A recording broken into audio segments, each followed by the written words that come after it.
এমনকি গ্যাস নাই, পানি নাই, কি আজ জাগিয়ে আন্ডা নাগে খাটনি করে আইনো এখন। এখন ভাতটা না খেলে কি করে চলবো? গ্যাস থাকে না, বাসায় পানি থাকে না, মনে করেন বাজারঘাট দাম বেশি। যেখানে আগে খাচ্ছিলাম 20 টাকা ডিমের আলি, এখন খাওয়া লাগে 50 টাকা ডিমের আলি। পানি এক বোতল কিনে খাই 30 টাকা, দিন 30 টাকা করে লাগে পানি কিনে খাইতে। দিন মজুরি কামাই করে 1000-1200 টাকা, খরচ যায় 2000 টাকা, সংসার চলে না। ছেলে মেয়েকে লেখাপড়া করা লাগে, ঘরে চলা লাগে, ওষুধপাতি করা লাগে, রুম ভাড়া বছর গেলে রুম ভাড়া বাড়ায়। 5-6 হাজার টাকা রুম ভাড়া দিয়ে যদি আমরা সিলিন্ডার 2000-2500 টাকা দিয়ে কিনে খাই, আমাদের কি সংসার চলবো? তো রান্না বান্না, গ্যাস নাই, রান্না কতটুকু হবে, কি হয়েছে, এগুলো নিয়েও একটা টেনশন আপনাদের। ফলে সমস্যা, আমরা যারা শ্রমজীবী মানুষ বা নিম্ন আয়ের মানুষ যারা, তাদের সমস্যার কথা বললে সমস্যার কোনো শেষ নাই। সমস্যা বলতে থাকলে শেষ নাই। যারা দালান কোঠায় আছে তাদের আপনাদের থেকে সমস্যা একটু কম, যাদের দালান কোঠায় 1টার থেকে 5টা তাদের আরও কম। তো আমাদের একটাই আপনাদের কাছে চাওয়া যে বাংলাদেশটাকে আমরা যাতে সবাই মিলে রক্ষা করতে পারি।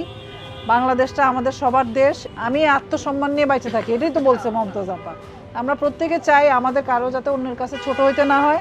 আমরা যাতে বাংলাদেশের নাগরিক হিসাবে আমি কি কাপড় পরছি, কত টাকা কামাই করি, কোন জায়গায় থাকি, গ্যাস আছে কি নাই, এইসবের থেকে বড় পরিচয় হচ্ছে আমি বাংলাদেশের একজন নাগরিক। ফলে বাংলাদেশের নাগরিক হিসাবে আমরা যাতে মাথা উঁচা করে বাঁচতে পারি, সেটাই আমরা চাই। আমরা যাতে কারো কাছে ছোট না হই। এই যে বাংলাদেশে যারা নিম্ন আয়ের মানুষ, যারা পরিশ্রম বেশি করে, শ্রমজীবী মানুষ, তারাই কিন্তু বাংলাদেশকে চালায়, কিন্তু দেখা যায় তারাই সবচেয়ে বেশি দুর্ভোগের মধ্যে থাকে, কষ্টের মধ্যে থাকে। নির্বাচন আসলে সবাই ভালো ভালো মিষ্টি মিষ্টি কথা বলে, কিন্তু নির্বাচন শেষ হলে মিষ্টি কথাও শেষ, দেখাও শেষ।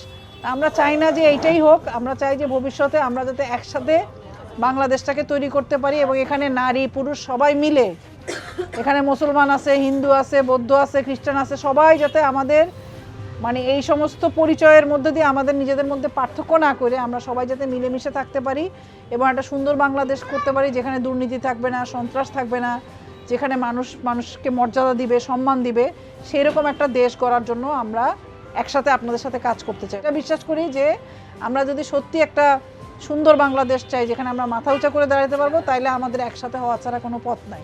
তো সেইটাই আমরা আপনাদের কাছে ভরসা রাখি যে আপনারা বাংলাদেশের যে আমানত, সামনে আপনাদের এই আমানতটা রক্ষা করতে হবে, ঠিকমতো আপনারা রক্ষা করবেন। আমাকে ভোট দিবেন এটা আমি বলবো না, আপনাদের যাকে ভালো লাগে ভোট দিবেন, কিন্তু সৎ মানুষ যারা বাংলাদেশটাকে রক্ষা করতে পারবে, বাংলাদেশ যাতে কারো বেহাত না হয়ে যায়, আমাদের দেশটা যাতে বিক্রি হয়ে না যায়, আমরা যাতে আমাদের নিজেদের স্বপ্ন, ভালোবাসা এগুলোকে বিক্রি করে না ফেলি। আমরা শ্রমজীবী মানুষ, নিম্ন আয়ের মানুষ মানে যে আমরা সবার কাছে বেচা বিক্রি হয়ে যাব তা না, চাইলেই মানুষ আমাদেরকে কিনে ফেলতে পারবে তা না। আমাদের স্বপ্ন, আমাদের আশা ভরসা যাতে কেউ কিনতে না পারে। এই 15 বছর ধরে তো এখানে আওয়ামী লীগের রাজনীতি আপনারা দেখলেন, আপনারা এখানে অন্যান্য সংগঠনের রাজনীতিও দেখেছেন।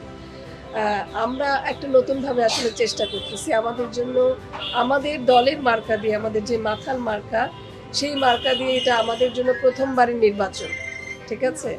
কিন্তু আমরা নির্বাচনে এই প্রথমবারের মতো থাকলেও আমরা যেটা বললাম যে আমরা ছাত্র অবস্থা থেকেই, তাসলিমা আক্তার বলে যে প্রবীর সাহা বললেন, বা কাদের ভাইরা হয়তো আমাদের সাথে ছাত্র অবস্থা থেকে ছিলেন না, আমরা কিন্তু সাধারণ মানুষের জন্য মানে অধিকারের কথা বলে আসতেছি।